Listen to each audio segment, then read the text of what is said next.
Right now, of course, all of our thoughts are always with the number of people infected and the people that are fighting for their life every day.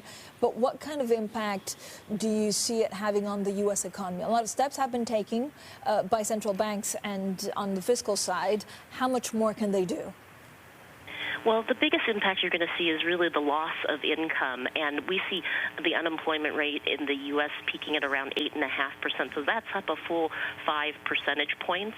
So we have seen a tremendous number of facilities, 7 different Fed facilities, Fed and the Congress, combined with their package, the CARES Act, around $6 trillion, but that's not going to prevent what we see as a 25% contraction in the economy in the second quarter of the year, and double-digit fiscal deficits for this year and for next year as well.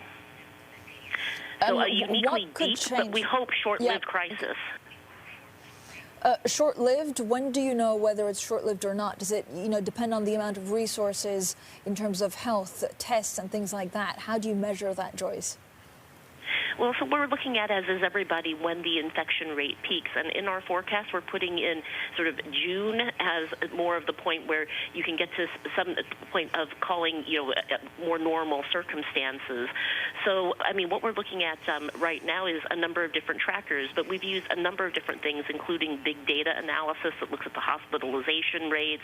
We've looked at the testing, we've looked at the test cases, and the overall infected rate. We are seeing that peak in Asia. Asia was in China, first in and first out, and that's where we do see something that looks more V-shaped, but it remains to be seen whether you're going to see something that really is more of a U in other places where they can't really do the containment measures as vigorously as China was able to.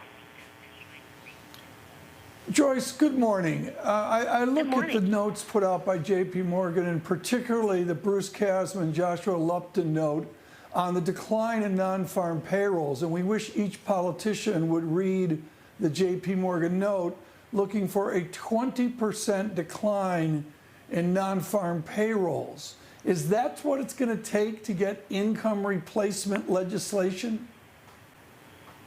Well, I mean, this is one now where the debate is opening up. I mean, is Europe going to see something less severe in some ways because they do have these kinds of mechanisms in place, which the United States doesn't have? So that's the question that we're really being asked. I mean, how quickly can they get some of these headline numbers to really feed through to the household level? But, we're taking a look at cumulative losses for income through the end of 2021 that could be like in the order of 7% of GDP. So I think this is a unique recession because it is in the services sector. I mean, you have that is really showing a downturn in the U.S. because it doesn't have some of these automatic mechanisms that come into support. That really does mean a 25% down this quarter, and in the second half of the year, the kind of recovery we're looking for is around 6%. So it is still something where, it'd be very hard to call that a V, as we look to how this plays out in the second half of the year.